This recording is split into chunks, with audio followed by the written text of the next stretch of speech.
পারে যাবি খুশি হয়ে মমত কবর রোজে হাসরি ডুববে না তোর ভেলার নবী কামলিওয়ালা।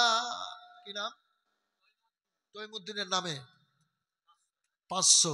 আচ্ছা 8টা হয়ে গেল, আর 2টা, আর 2জন মা দেবেন নিমগাছি।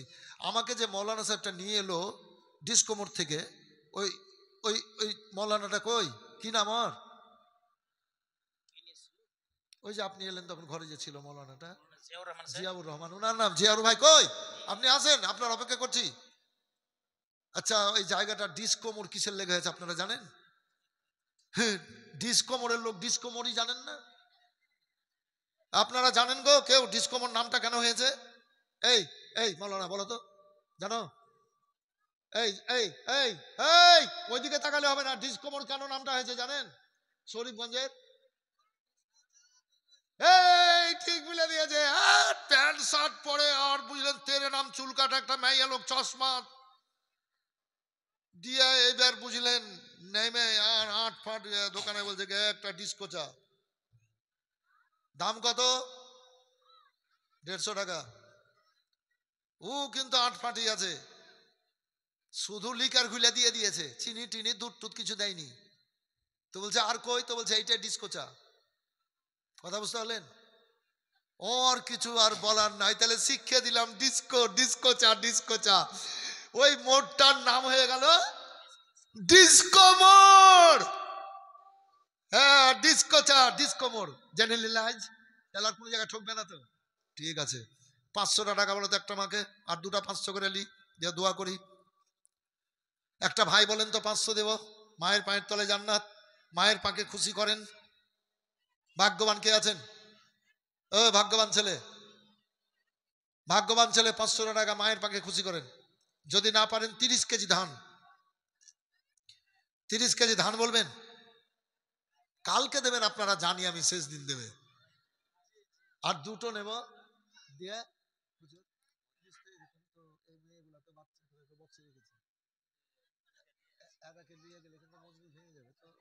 যা থাকবে থাকবে, না থাকবে না থাকবে, শেষ করে দিব। আজ প্রথম দিন আছে, হয়ে গেল তো মোটামুটি 1.5 ঘন্টা বক্তব্য। তারপর এই বাবুকে দিয়ে দিব, বলবে যা বলবে বলবে। হ্যাঁ এই তো। হ্যাঁ কি বলো? মাসুদ তো নিয়ে যান ওদেরকে, আপনাকে ডাকলাম, নিয়ে যান নিয়ে যান এই 2টো। এই মা, এই মায়েরা এরকম বসে রাখি আমরা, বক্তারাকে বসিয়ে রাখি, এই আছে ওই আলেমেরাকে বসিয়ে রাখি, তো একটু রাখলাম বসিয়ে। মনে দুঃখ টুঃখ করিও না, আমার লেগে দোয়া করিও, ক্ষমা করে দিও। যাও, ওই জন্য মৌলানাকে ডাকলাম। যাও যাও দেখো, যাও যাও তোমরা যাও। মাসুদা বিবি নিমগাছি 500 টাকা। আমাকে চিনতে পারছেন না আপনারা গো? এই বেটি রে, এই ছুয়ারা চিনতে পারছো না? যাও। বেলাল সরকার মহানন্দপুরের 1000 টাকা। কয়ু? ও দিদি আছে, দিয়েছে। নারায়ে তাকবীর, নারায়ে রিসালাত। যাও যাও, খুব কষ্ট দিলাম, যাও যাও তোমরা যাও। মমত কবর রোজে হাসরে, মমত কবর রোজে হাসরে ডুববে না তোর ভেলারে নবী কামলিওয়ালা। ও মুমিন ভাই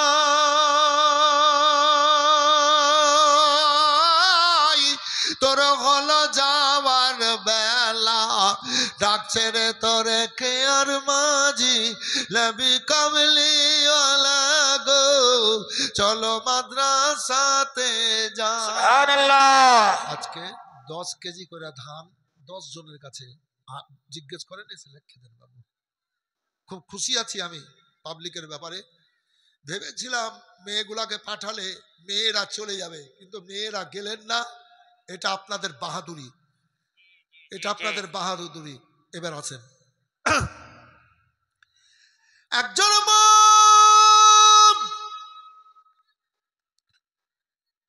বাচ্চাকে জন্ম দিল, বাচ্চা কাঁদলো, মা বুকে জড়িয়ে নিয়ে সব ব্যথা বেদনা আগেকার দূর করে দিল।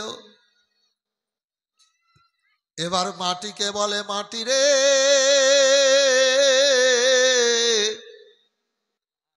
10 মাস 10 দিন আমার ধনকে পেটে রেখেছিলাম যত্ন করে, ওই মায়েরা, মায়েরা তো যত্ন করে রাখেন বাচ্চাকে। জি মা বলছে এবার মাটিকে, মাটি রে আমার ধনকে আমি 10 মাস 10 দিন পেটে যত্ন করে রেখেছিলাম রে মাটি।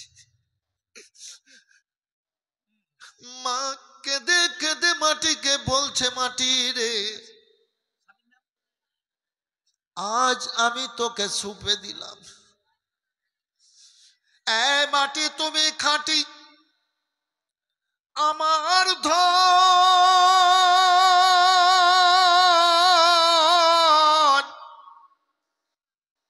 তোমার ওপরে চলাফেরা করবে, ঘুমাবে, বসবে। আমার ধন যেদিন ইন্তেকাল করবে, যেদিন মরে যাবে, মাটি তোমার পেটে চলে আসবে। কিয়ামত পর্যন্ত আমার ধনটাকে, আমার এই লালটাকে যত্ন করে তুমি কবর রাখিও। মাটি আওয়াজ দিয়ে বলছে, মা তোমার পেটে বাচ্চাটা ভালো ছিল, তুমি যত্ন করে রেখেছিলে, তোমার ধনটা যদি পচে যেত, সরে যেত রে, তাহলে তুমি বলতাম অপারেশন করে বের করো, নইলে আমার বিপদ। তোমার বাচ্চাটা ভালো ছিল, তুমি যত্ন করে নিয়েছিলে রে মা, তোমার বাচ্চা যদি পেটে পচে যেত, তুমি কেটে বের করে দিতে বলতে। শোনো শোনো ও মা, তোমার সঙ্গে আমি ওয়াদা করছি, আল্লাহর দুনিয়ায় তোমার ধন যদি ভালো কাজ করে, যদি জান্নাতি হয়ে আসে, আল্লাহ রাব্বুল আলামিন কিয়ামত পর্যন্ত তোমার ধনের কবরে জান্নাতি খুশবু দিবেন, জান্নাতি বিছানা, জান্নাতি খাবার, ফুলের বাগিচা বানিয়ে দেবেন। আমি কিয়ামত পর্যন্ত তোমার ধনকে যত্ন করে রাখবো। সুবহানাল্লাহ। আর তোমার ধন যদি ভালো কাজ না করে রে মা, আল্লাহ আমাকে যে কাজের জন্য রেখেছে আমি সেই কাজ করব।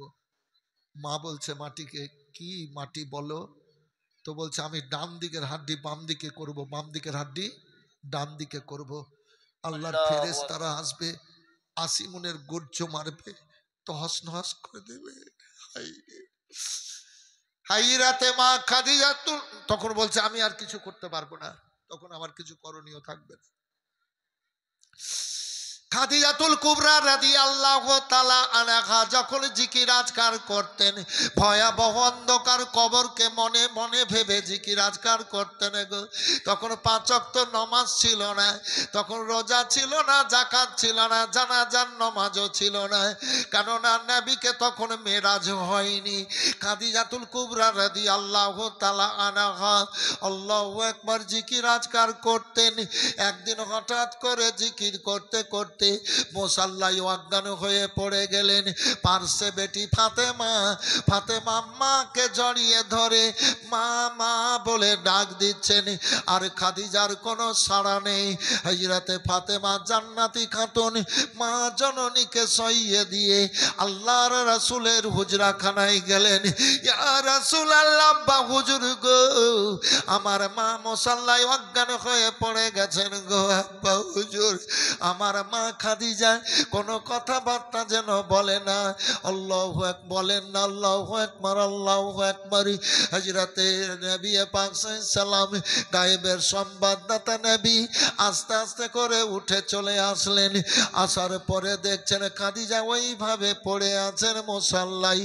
ও বেরাদার নিঃশ্বাস চলছে, চোখ বন্ধ, হাত পা যেন নড়ে না।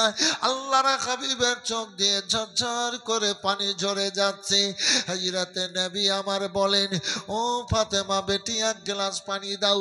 এক গ্লাস পানি নিলেন, পানিতে দম করলেন। পানিতে দম করার পর বললেন, ফাতেমা তোমার মাকে ধরো, তোমার মাকে ধরো। এবার ধরে নিলেন।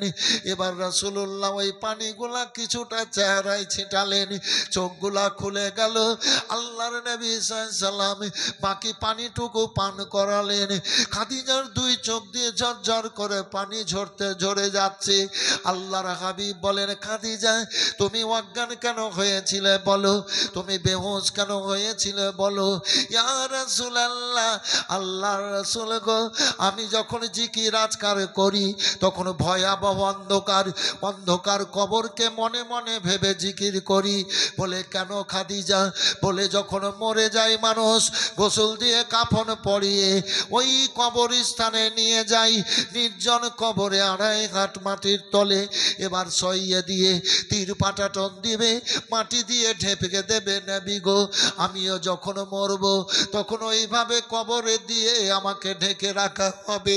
আমি যখন জিকির আজকার করি ভয়াবহ অন্ধকার কবরকে মনে মনে ভেবে আমি জিকির আজকার করি।